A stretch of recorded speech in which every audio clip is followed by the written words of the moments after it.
ನಮಸ್ಕಾರ universe love ಚಾನಲ್ಗೆ ನಿಮ್ಮೆಲ್ಲರಿಗೂ ಸ್ವಾಗತ. ಗೈಸ್, ನೆಲಮಂಗಲದಲ್ಲಿ ಇವತ್ತು ನಡಿಬಾರದ ಘಟನೆ ನಡೆದೋಗಿದೆ. ಅಂದರೆ ಜಿಮ್ ಟ್ರೈನರ್ ಒಬ್ಬರು 42ರ ಏಜಿನ ಒಬ್ಬ ಆಂಟಿಯನ್ನು ಲವ್ ಮಾಡಿ ಆತ್ಮಹತ್ಯೆ ಮಾಡ್ಕೊಂಡಿದ್ದಾರೆ. ಅದಕ್ಕೆ ಕಾರಣ ಏನು, ಅವ್ರು ಆತ್ಮಹತ್ಯೆ ಮಾಡ್ಕೊಳ್ಳೋದು ಕಾರಣ ಏನಾಗಿತ್ತು ಅಂತ ಹೇಳ್ತಾ ಹೋಗ್ತೀನಿ ಬನ್ನಿ. ಇತ್ತೀಚೆಗೆ ಒಂದು ಫ್ಯಾಷನ್ ಆಗಿಬಿಟ್ಟಿದೆ. ಹುಡುಗರೆಲ್ಲ ಆಂಟಿನ ಲವ್ ಮಾಡೋದು, ಆಂಟಿನೆಲ್ಲ ಹುಡುಗರು ಲವ್ ಮಾಡೋದು, ಒಂಥರ ಹುಚ್ಚರು ಸಂತೆ ಥರ ಮಾಡ್ಕೊಬಿಟ್ಟಿದ್ದಾರೆ. ನಿಜವಾಗ್ಲೂ ಇದು ಬೇಜಾರಿನ ವಿಷಯ ಅಂತಲೇ ಹೇಳ್ಬೋದು. ಮದುವೆ ಆಗಿ ಗಂಡ ಮಕ್ಳಿರ್ತಾರೆ ಅಥವಾ ಇದು ಇವ್ರಿಗೆ ಹೆಂಡತಿ ಮಕ್ಳಿರ್ತಾರೆ, ಅದನ್ನೆಲ್ಲ ತಲೆಯಲ್ಲೇ ಇಟ್ಕೊಳ್ಳಲ್ಲ. ಒಂದು ಲವ್ವನ್ನು ಒಂದು ಪಾತಾಳಕ್ಕೆ ಬೀಳ್ತಾರೆ, ಆಮೇಲೆ ಪರ್ಮನೆಂಟಾಗಿ ಮೇಲೆ ಹೊಟ್ಟೋಗ್ತಾರೆ. ಈ ಥರ ಆಗ್ತಿದ್ದಾರೆ. ಏನಾಗಿದೆ, ಹುಡುಗನ ಹೆಸರು ಬಂದು ದಿಲೀಪ್ ಅಂತ. ಇವರು ಜಿಮ್ ಟ್ರೈನರ್ ಅಂತೆ ನೆಲಮಂಗಲದಲ್ಲಿ. ಅಂದರೆ ಹುಡುಗಿ ಹೆಸರು, ಅಂದರೆ ಹುಡುಗಿ ಎಲ್ಲ 42 ವಯಸ್ಸು ಅವ್ರಿಗೆ, ಯೋಗಿತಾ ಅಂತ. ಇವರು ಫಿಟ್ನೆಸ್ಗೋಸ್ಕರ, ಅವ್ರು ಜಿಮ್ ಟ್ರೈನರ್ ಅಲ್ಲ, ಇವರು ಫಿಟ್ನೆಸ್ಗೋಸ್ಕರ ಅವರು ಅದೇ ಜಿಮ್ಗೆ ಹೋಗ್ತಾ ಇದ್ರಂತೆ. ಅದೇ ಮದುವೆಗೆ 2 ಮಕ್ಕಳು ಕೂಡ ಇದ್ವಂತೆ.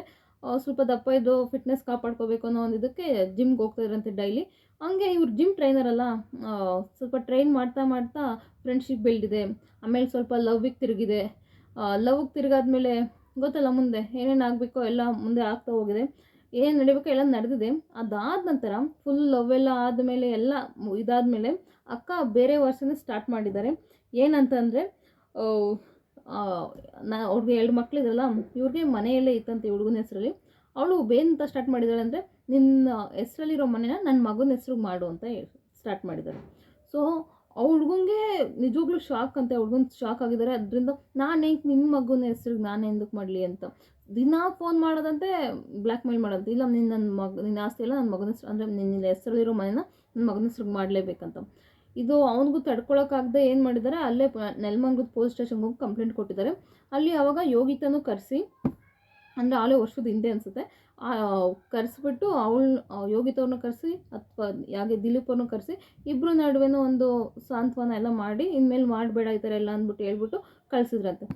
ಒಂದು ಸ್ವಲ್ಪ ದಿನ ಸುಮ್ಮನೆ ಆಗಿದ್ರಂತೆ. ಅದಾದರೂ ಕೂಡ ಅದೆಲ್ಲ ಆಗೊಂದಷ್ಟು ಸ್ವಲ್ಪ ದಿನ ಆದಮೇಲೆ ಮತ್ತೆ ಅವ್ರು ವರ್ಷ ಸ್ಟಾರ್ಟ್ ಮಾಡಿದ್ದಾರೆ.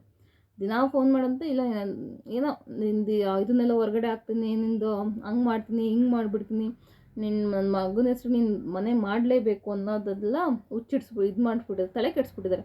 ಪಾಪ ಅವನು ಎಷ್ಟೊಂದು ಸಹಿಸ್ಕೊಳ್ತಾನೆ. ಈಗ ಅಪ್ಪ ಅಮ್ಮಂಗೂ ಹೇಳೋಕ್ಕಾಗಲ್ಲ ಹಿಂಗೆಲ್ಲ ಆಗ್ತಿದೆ ಅಂತ. ಅಕ್ಕ ತಂಗಿರಿಗೂ ಹೇಳೋಕ್ಕಾಗೋದಿಲ್ಲ. ಅದಕ್ಕೋಸ್ಕರ ಯೋಗಿತಾಗೆ ಫೋನ್ ಮಾಡಿದ್ದಾರೆ ನಿನ್ನೆ. ಯೋಗಿತಾಗೆ ಫೋನ್ ಮಾಡಿಬಿಟ್ಟು ವಿಡಿಯೋ ಕಾಲ್ ಮಾಡಿದ್ದಾರೆ. ವಿಡಿಯೋ ಕಾಲ್ ಮಾತಾಡ್ತಾ ನಿನ್ನ ನನಗೆ ಬ್ಲ್ಯಾಕ್ ಮೇಲ್ ಮಾಡ್ತಿದ್ದೆ, ನಾನು ನೇಣು ಹಾಕ್ಕೊಬಿಡ್ತೀನಿ ಅಂದ್ಬಿಟ್ಟು ಹೋಗಿ ನೇಣು ಹಾಕ್ಕೊಬಿಟ್ಟಿದ್ದಾರೆ. ಆಮೇಲೆ ಯೋಗಿತವ್ರು ಏನು ಮಾಡಿದ್ದಾರೆ, ಫೋನ್ ನೇಣು ಹಾಕ್ಕೊಂಡಿದ್ದು ನೋಡಿಬಿಟ್ಟಿದ್ದಾರಲ್ಲ, ಅವಾಗ ನನ್ನ ಮೇಲೆ ಎಲ್ಲಿ ಬಂದ್ಬಿಡ್ತು. ಈಗ ನನಗೆ ಕೊನೆಗೆ ವೀಡಿಯೋ ಕಾಲ್ ಮಾಡಿರೋದು, ಅದು ಹೆಂಗಿದ್ರು ಪೊಲೀಸರಿಗೆ ಗೊತ್ತಾಗ್ಬಿಡುತ್ತೆ. ಸೊ ಹಾಗಾಗಿ ಅವ್ರು ಸಡನ್ನಾಗಿ ಅವ್ರ ತಂಗಿಗೆ ಕಾಲ್ ಮಾಡೋದಂತೆ. ಅಂದರೆ ದಿಲೀಪ್ ಅವ್ರ ತಂಗಿಗೆ ಕಾಲ್ ಮಾಡಿಬಿಟ್ಟು, ನಿಮ್ಮ ಅಣ್ಣ ಹಿಂಗೆ ಮಾಡ್ಕೋತಿದ್ದಾರೆ, ಹೋಗಿ ಬೇಗ ಅಂತ ಹೇಳಿದ್ದಾರೆ. ಆಗ ಅವಳ ತಂಗಿ ಬಂದ್ಬಿಟ್ಟು ಡೋರೆಲ್ಲ ತೆಗ್ದು ಎಲ್ಲ ಇದು ಮಾಡೋಷ್ಟರಲ್ಲಿ ಅವ್ರು ಅಲ್ಲೇ ಸತ್ತೋಗಿದ್ರಂತೆ. ಸೊ ಇಷ್ಟು ಆಗಿರೋದು ನೋಡಿ. ಇರೋದು ಒಂದು ಜೀವನ ಹಾಳು ಮಾಡ್ಕೋಬೇಡಿ. ಮದುವೆ ಆಗಿರ್ತೀರ, ಮದುವೆ ಇಷ್ಟ ಇಲ್ಲೋ ಬಿಟ್ಬಿಡಿ ಅಲ್ಲಿಗೆ. ನೀವು ಯಾರನ್ನ ಲವ್ ಮಾಡಿದ್ರೆ 100% ಅವ್ರನ್ನೇ ಲವ್ ಮಾಡಿ. ಈಗ ಏನಾಗ್ತದೆ ಅಂದರೆ, ಲವ್ ಮಾಡೇ ಮದುವೆ ಆಗ್ತಾರೆ. ಮದುವೆ ಆದಮೇಲೆ ಮಕ್ಕಳಾದ್ಮೇಲೆ ಇನ್ನೊಬ್ಬರ ಮೇಲೆ ಲವ್ ಆಗುತ್ತೆ. ಅದು ಯಾವ ಥರ ಲವ್ ಗುರು? ಇದು ನಿಜವಾಗ್ಲೂ ಲವ್ ಅನ್ನಲ್ಲ, ಅದಕ್ಕೆ ಬೇರೆಯೇ ಹೆಸರು ಕೊಡ್ತಾರೆ. ಸೀರಿಯಸ್ಲಿ ಇರೋದೊಂದು ಜೀವನ, ನೆಮ್ಮದಿಯಾಗಿ ಬಾಳಿ ಅಂದರೆ ಇಷ್ಟ ಆದವ್ರನ್ನೆಲ್ಲ ಕಟ್ಕೊಂಡು ಹೋಗೋಂತಲ್ಲ. ಆದಷ್ಟು ಒಂದು ಬೆಲೆ ಇದೆ, ಅದಕ್ಕೂ ಒಂದು ಮರ್ಯಾದೆ ಅನ್ನೋದು ಇರುತ್ತೆ. ಸೊ ಮರ್ಯಾದೆಯಾಗಿ ಬಾಳೋದು ಕಲೀರಿ. ಇರೋದೊಂದು ಜೀವನ, ಚೆನ್ನಾಗಿ ಬಾಳಿ, ಎಲ್ಲರ ಹತ್ರನೂ ಒಳ್ಳೇದು ಅನ್ಸ್ಕೊಳ್ಳಿ ಅಂತ ಅಲ್ಲ, ಕೆಟ್ಟದ್ದು ಅನ್ಸ್ಕೊಂಡ್ರು ಈ ಥರ ಎಲ್ಲ ಬೇಡ. ಒಬ್ಬರು ಪ್ರಾಣ ತೆಗಿಯೋಷ್ಟೆಲ್ಲ ಬೇಡ ಅಂತ ಅನಿಸುತ್ತೆ. ಇವ್ರಿಗೂ ಹುಡುಗಂಗೂ ಬುದ್ಧಿ ಇರಬೇಕು. ಏನೋ ಇನ್ಯಾರು ಸಿಕ್ಕೇ ಇರಲಿಲ್ವಾ, ಇವರೇ ಸಿಕ್ಕಿದ್ದ. ಇತ್ತೀಚೆಗೆ ಇದೊಂದು ಕ್ರೇಜ್ ಸ್ಟಾರ್ಟ್ ಆಗಿಬಿಟ್ಟಿದೆ, ಆಂಟಿ ಇರಲಿಲ್ಲ ಲವ್ ಮಾಡೋದೆಲ್ಲ. ಸೊ ಅದೆಲ್ಲ ಬೇಡ. ಇದ್ರ ಬಗ್ಗೆ ನಿಮ್ಮ ಅನಿಸಿಕೆ ಏನು ಅಂತ ದಯವಿಟ್ಟು ಕಮೆಂಟ್ ಬಾಕ್ಸು ಕಮೆಂಟ್ ಮಾಡಿ. Thank you.